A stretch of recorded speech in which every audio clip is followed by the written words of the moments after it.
दोस्तों, किसी भी शेयर में निवेश करने से पहले अपने मार्केट एक्सपर्ट की राय लीजिए, अपना खुद का रिसर्च कीजिए, उसी के बाद किसी शेयर में निवेश करने का विचार बनाइए। ये वीडियो केवल एजुकेशन पर्पज़ के लिए। चलो दोस्तों, वीडियो स्टार्ट करते हैं। ये ₹2.52 का जो स्टॉक है, ये ₹44 से गिरकर ₹2.52 पर आया है।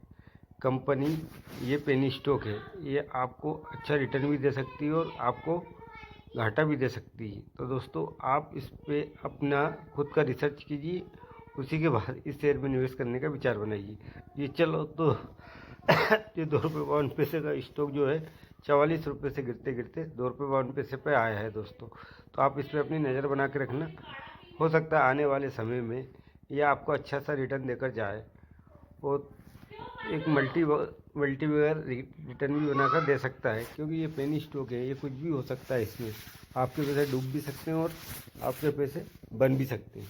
तो दोस्तों, इसके प्राइस परफॉर्मेंस की बात करते हैं तो एक वीक में इसने 5.26% का नेगेटिव रिटर्न दिए अपने निवेशकों को। एक महीने में इसने 37.16% का नेगेटिव रिटर्न दिया अपने निवेशकों को। 3 महीने इसने 35% का नेगेटिव रिटर्न दिया अपने निवेशकों को, और एक साल में इसने 91.91% का नेगेटिव रिटर्न दिया अपने निवेशकों को, और 3 साल में इसने 103.23% का पॉजिटिव रिटर्न दिया अपने निवेशकों को दोस्तों। अब इसमें क्वांटिटी की बात करते हैं। क्वांटिटी ट्रेड होती है इसमें 20 लाख, जो डिलीवरी में 20 लाख की क्वांटिटी उठाई जाती है, और एक वीक में इसमें 51 लाख क्वांटिटी ट्रेड होती है, जिसमें 100% डिलीवरी उठाई जाती है। यह सैटरडे में 61 लाख क्वांटिटी ट्रेड हुई, जिसमें 100% डिलीवरी उठाई गई है।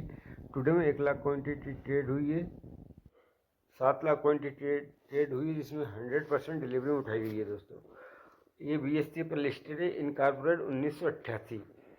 तो इसके मार्केट कैप की बात करते हैं तो 102 करोड़ का करंट प्राइस का, ₹2.52 का है। हाई इसका ₹33.20 का है, लो इसका ₹2.18 का। स्टॉक पे इसका है नहीं, ये बुक वैल्यू इसकी ₹1.14 की। डिविडेंड कंपनी देती नहीं। ROC इसका 99.5% का है।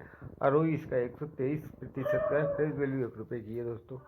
अब कंपनी के बिजनेस मॉडल की बात करते हैं। कंपनी क्या काम करती है?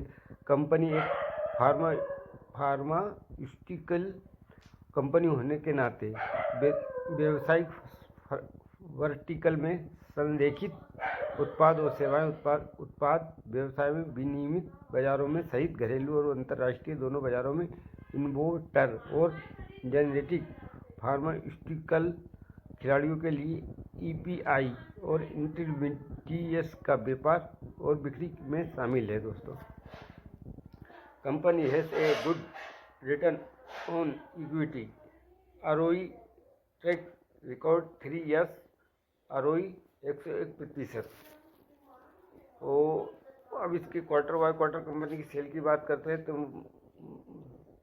जून में इसने 77 करोड़ की सेल की, और सितंबर में 25 करोड़ की सेल की है, और दिसंबर 2024 में इसने 38 करोड़ की सेल की है दोस्तों। ऑपरेटिंग प्रॉफिट की बात करते हैं तो सितंबर 2024 में इसने 4.46 करोड़ का इसका ऑपरेटिंग प्रॉफिट हुआ, और यह नेगेटिव में आ गया है। दिसंबर में 5.48 करोड़ का।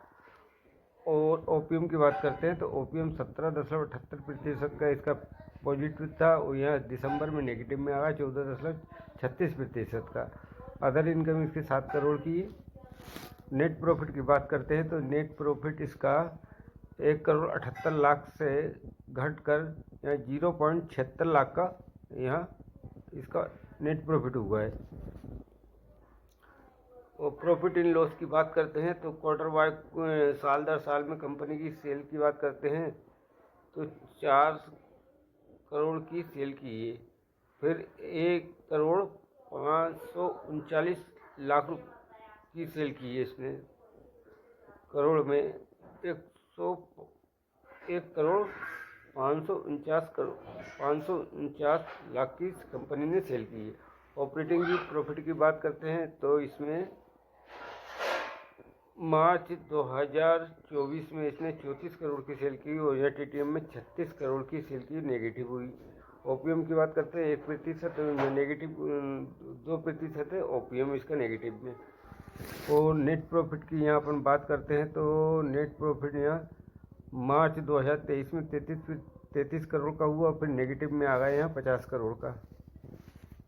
और दोस्तों कंपाउंड सेल्स ग्रोथ की बात करते हैं, 10 साल में कुछ नहीं है, 5 साल में इसमें 659% के कंपाउंड सेल्स ग्रोथ रही है, और 3 ईयर में 255% की सेल्स ग्रोथ, और टीटीएम में नेगेटिव में 43% की sales growth. Compound profit growth की बात करते हैं, 10 साल में कुछ नहीं है, 5 साल में 405% की रही प्रॉफिट ग्रोथ, और 3 साल की इसकी 309% रही है इसकी प्रॉफिट ग्रोथ। टीटीएम में 194% रही है नेगेटिव इसकी profit growth. Stock price CAGR से की बात करते हैं, 10 साल में कुछ नहीं है, और 5 साल में 70% स्टॉक प्राइस CAGR से रिटर्न दिया, 3 साल में 27% स्टॉक प्राइस CAGR से रिटर्न दिया, 1 साल में इसने 92% नेगेटिव स्टॉक प्राइस CAGR से रिटर्न दिया। रिटर्न ऑन इक्विटी की बात करते हैं, 10 साल में कुछ नहीं है, 5 साल में 88% रही है रिटर्न ऑन इक्विटी, 3 साल में 101% रही, लास्ट ईयर में 123% रही return on equity. Balance sheet की बात करते हैं तो बैलेंस शीट में रिजर्व कंपनी के पास 6 करोड़ का है, और कर्जे की बात करते हैं यानी कि बोरिंग की, तो 181 करोड़ का कंपनी के ऊपर कर्ज है। टोटल एसिड की बात करते हैं, कुछ नहीं है, और अदर एसिड की बात करते हैं 2152 करोड़ का है, और टोटल एसिड 2152 करोड़ का टोटल कंपनी के पास एसिड है। और शेयर होल्डिंग पैटर्न की बात करते हैं, शेयर होल्डिंग पैटर्न में प्रोमोटर के पास मार्च 2024 से लेकर दिसंबर 2024 तक 1.11% की होल्डिंग जो है प्रोमोटर की, FI इसमें है नहीं है। बाकी पब्लिक की होल्डिंग 98.89% की जो होल्डिंग है वो पब्लिक की इसके अंदर होल्डिंग है। वो कंपनी का नाम जान लेते हैं, तो कंपनी का नाम है रेमेडी लाइफ केयर लिमिटेड। तो दोस्तों अगर मेरा ये वीडियो आपको पसंद आए तो मेरे चैनल को लाइक कीजिए, सब्सक्राइब कीजिए, ताकि आने वाली वीडियो की नोटिफिकेशन आप तक पहुंच सके। मेरे चैनल का नाम है राजेश रजक भोपाल। धन्यवाद।